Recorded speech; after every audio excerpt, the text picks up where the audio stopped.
Hey, ¿qué onda? Bienvenido a la sexta clase de la teología de la Biblia. Una vez más, estamos considerando diferentes aspectos de la Biblia y hoy vamos a hablar acerca de la crítica textual. Entonces, ¿qué es la crítica textual? La crítica textual existe cuando no se poseen los manuscritos originales y únicamente se poseen copias, o en este caso copias de copias, o copias de copias de copias de copias. Entonces la pregunta es, ¿cómo podemos acercarnos lo más posible al texto original? Eso es la ciencia de la crítica textual. Y cada año, cada siglo que pasa, cada vez más y más copias y manuscritos antiguos se descubren. Entonces eso se une al cuerpo de evidencias que hay y teólogos cristianos y seculares toman toda esa información, la registran y llegan a las conclusiones de qué es lo que realmente escribió el autor. Entonces, únicamente existe crítica textual cuando no existe lo que llaman el texto autografiado. Y obviamente no existe ninguna copia original autografiada por Pablo. Estamos trabajando con copias y copias de copias. Y para muchas personas esto es una de las formas que critican la Biblia.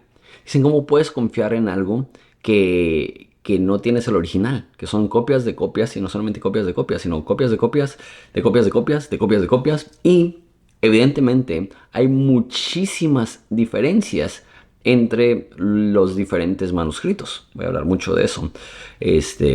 Pero entonces, ¿cómo justificas eso? Eh, Al final de esta clase estoy convencido que vas a poder tener un entendimiento muy satisfactorio del trabajo que han hecho estos historiadores y eruditos para poder darnos lo más cercano al original que se pueda.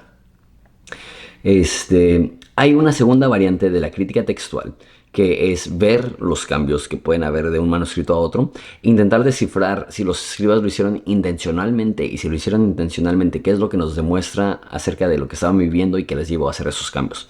No vamos a hablar de esa crítica textual, vamos a hablar de cómo las personas toman textos que tienen diferencias y cómo consiguen de muchos textos diferentes una versión que es la que se aproxima más al texto original. Eso no es algo que es exclusivo para la Biblia. Todos los textos antiguos sufren crítica textual y la verdad es que los textos antiguos podrían parecer tener menos contradicciones, pero la única razón que podrían tener menos contradicciones es porque hay muchísimas menos copias. Tres historiadores de alrededor de los tiempos del Nuevo Testamento que son importantísimos y son los principales para entender Roma en los tiempos de Jesús son Livy, Tácito y Seutonio. El Livy, las copias más cercanas y más antiguas son del año aproximadamente 400. Entonces 300 años después y hasta la fecha únicamente hay 30 copias de los escritos de Livy.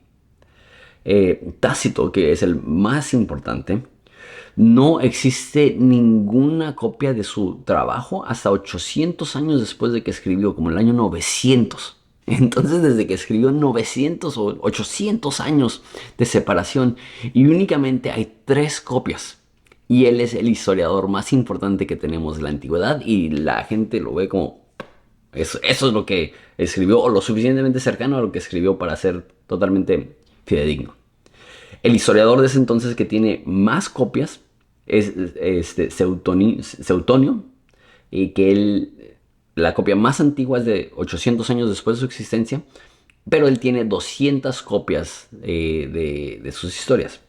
Entonces, eso se considera como de los historiadores antiguos el más confiable por la cantidad enorme que tiene de manuscritos, teniendo 200. El Nuevo Testamento, y eso ya lo he mencionado brevemente en otro video, pero el Nuevo Testamento tiene 25.000 manuscritos en idiomas diferentes. Ahora, es importante aclarar que 25.000 manuscritos no significa que hay 25.000 versiones completas del Antiguo Testamento. Un manuscrito puede ser tan pequeño como la palma de tu mano. Hay uno muy famoso que ya lo mencioné cuando estábamos hablando acerca de la confiabilidad del Nuevo Testamento.